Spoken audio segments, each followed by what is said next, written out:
मोहम्मद जमील अख्तर की कहानी टूटी हुई सड़क। वो एक छोटे से गांव की एक छोटी सी सड़क थी जिसके इर्द गिर्द दरख्त ही दरख्त थे। दरख्तों के पीछे स्कूल की इमारत थी।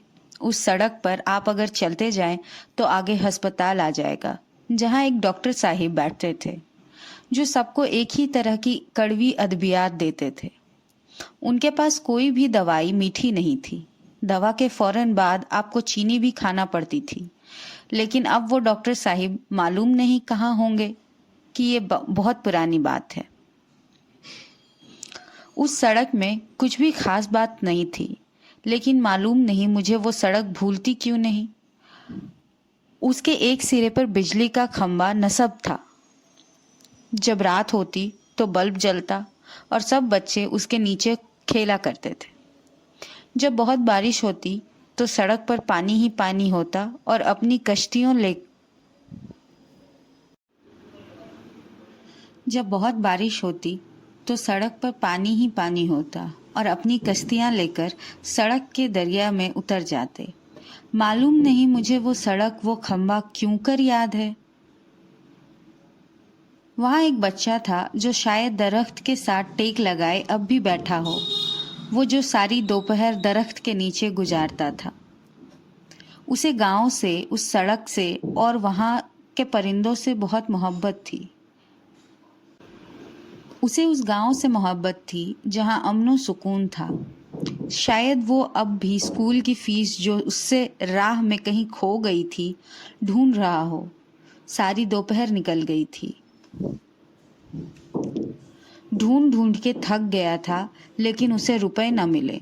बगैर पैसों के न वो स्कूल जा सकता था और न घर। मालूम नहीं वो कितनी बार सड़क पर आया और गया था। वो बार बार सूरज की ओर देखता कि कहीं डूब न जाए। ये डूब गया तो अंधेरे में रुपए क्यों कर मिलेंगे, लेकिन सूरज को क्या खबर। सो वो डूब गया। वो परेशान होकर खंबे के नीचे टेक लगाकर बैठ गया। शायद वो अब भी वहां बैठा हो। वो बिल्कुल आम सी सड़क थी।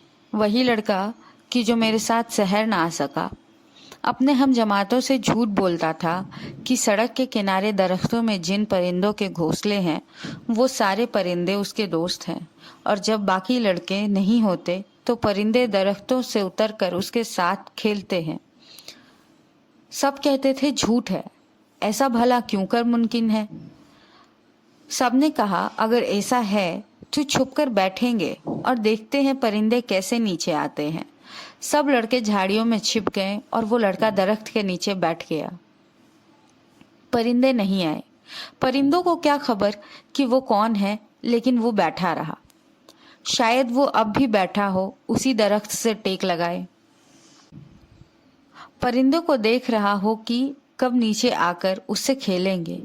वो परिंदे उसके दोस्त थे, लेकिन वो नहीं आए और सब लड़के उस पर हंसने लगे थे।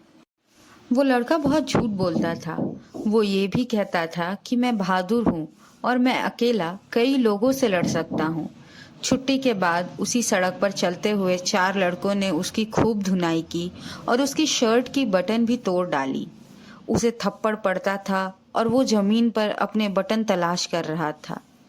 ठहरो, मुझे बटन उठा लेने दो। ठहरो, 1 मिनट ठहरो। ये मेरी जेब है। देखो देखो, जेब छोड़ दो। जेब भी फट गई थी, बटन भी टूट गए थे।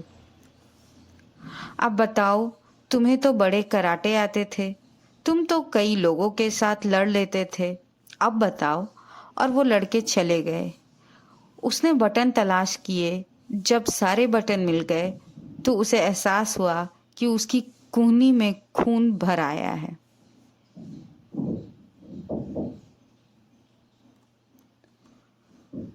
वो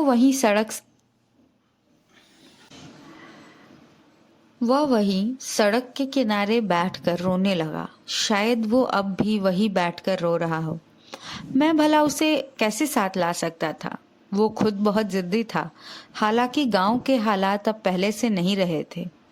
हुआ यूं कि एक जालिम देव ने अपनी हामियों समेत गांव पर कब्जा कर लिया।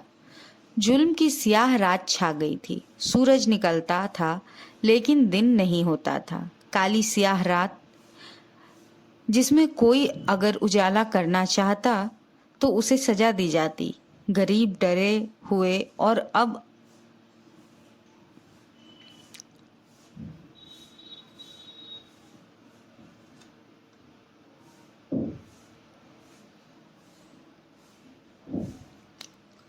आहिस्ता आहिस्ता गांव छोड़कर जा रहे थे।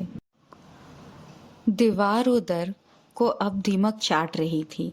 वो गांव और वो गलियां कि जो सारा दिन बच्चों के शोरोगुल से मुस्कुरा रही होती थी, अब वीरान होकर सिसक सिसक कर रो रही होती।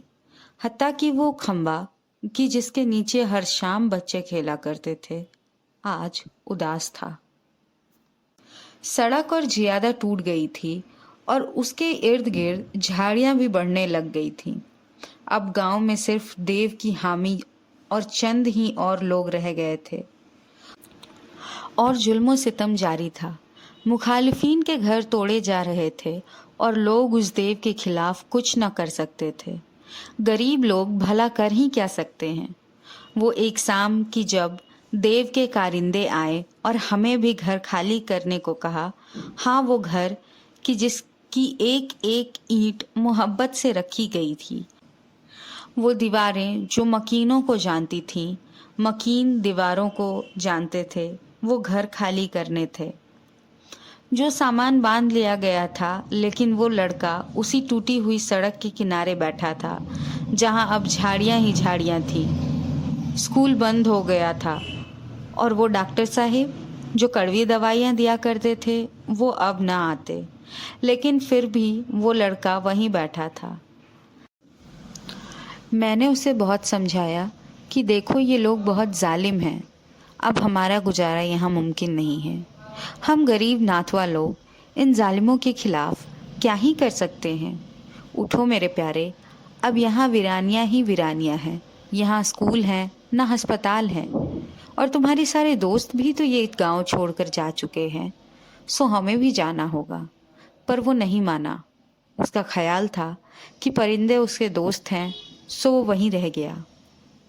वो उसी टूटी सड़क पर रह गया और मैं शहर आ गया।